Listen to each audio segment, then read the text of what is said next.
Isang magandang umaga po muli mga kapatid.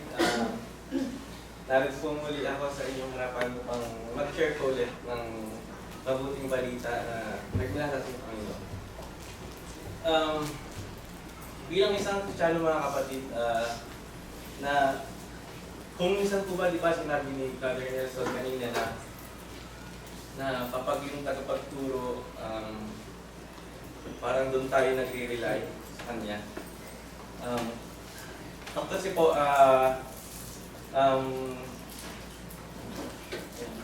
sa pagiging isang Kristiyano po mga kapatid, ang kaligtasan, kung maalala natin, ito ay personal. Hindi dapat tayo mag-rely sa isang tagapagturo lamang. Or, kumbaga, kung ang tinuro, yun lang yung susundin natin. Dapat bilang isang Kristiyano, marunong din tayong magsaliksik ng salita ng Diyos. Nais ko ibahagi mga kapatid, bahagi ko po sa inyo at sana maunawaan po ng bawat isa. Brethren, giving the God's word is not something that we can do halfway. It requires our personal effort. Christianity is not a spectator sport. It calls each of us to study, seek, and live out Word of God every day. Think of spiritual life like a ship.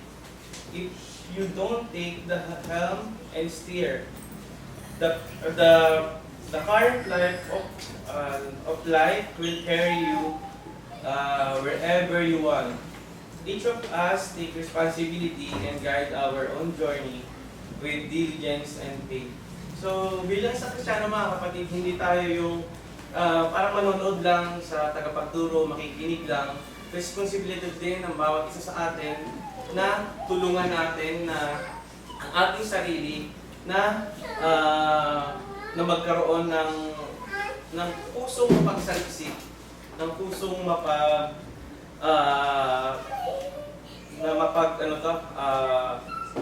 magkaroon ng pagsisikap sa kanyang sarili.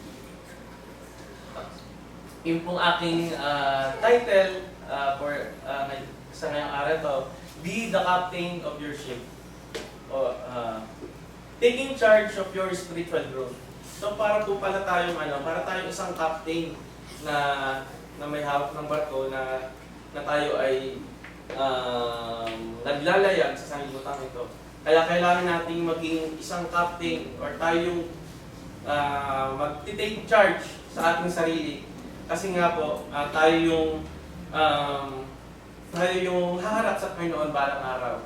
So, ano po ba yung mga questions natin na kung minsan pumapasok sa mga ating isipan? It is really my responsibility to study the Bible. Ito ba yung responsibilidad ba talaga natin na mag-aral ng Biblia at matuklasan ang magandang balita ng Panginoong Diyos?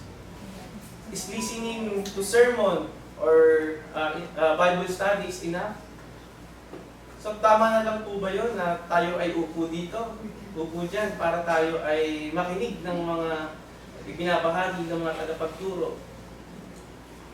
The Bible answer is clear.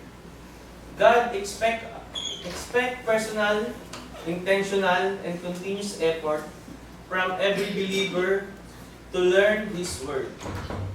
Christianity is not a spectator faith. So hindi lang tayo tagapanood, hindi lang tayo yung kailangan natin gumalaw. It is a studying, seeking, obeying faith. Ito yung Christianity. Ito yung Kristiyano. Nag-aaral, nagsasaliksik, at sumusunod sa mga inuutos sa ating Panginoong Diyos. Yun nga po, sa nasabi ko kanina, yung faith is personal.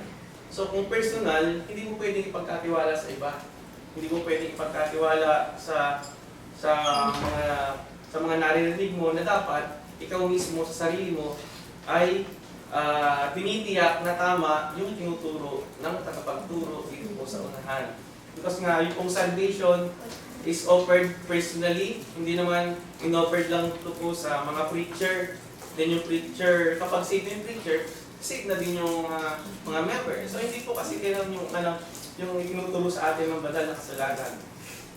Faith, mas personal po. Yun nga, kung kailangan natin, kung gusto natin ng kaligtasan, di ba, salvation, ibigay sa atin ito ng Panginoong Diyos. So kahit kung wala ka namang faith, paano ka magkakaroon ng salvation? Kasi yun po yung yun po yung pinaka-foundation para magkaroon ka ng salvation is faith. Parang siya yung pinaka-ugat. Kahit magtagal ka sa pagpunta sa church, forever ka, yung tipong 20 years, 30 years ka na nagsisimba, pero yung faith mo, hindi pa rin ganun. Hindi mo, base po sa napag-aralan na check ko sa Bible, hindi yung acts na yun yung makakapag-save sa'yo. Kasi yung pong salvation niya is grace by God.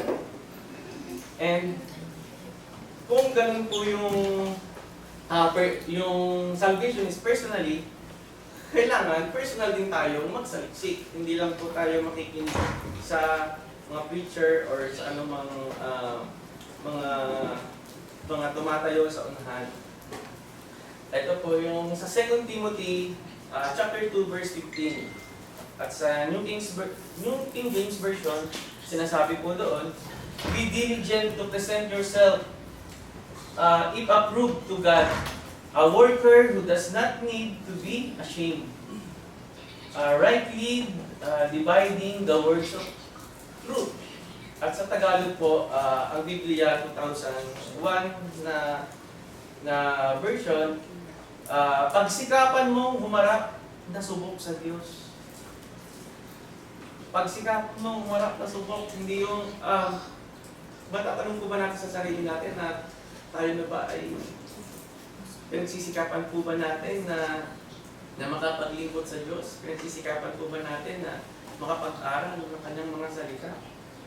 Manggagawang walang anumang dapat ikahiya na gumagamit ng wasto sa salita ng Diyos, ng katotohanan.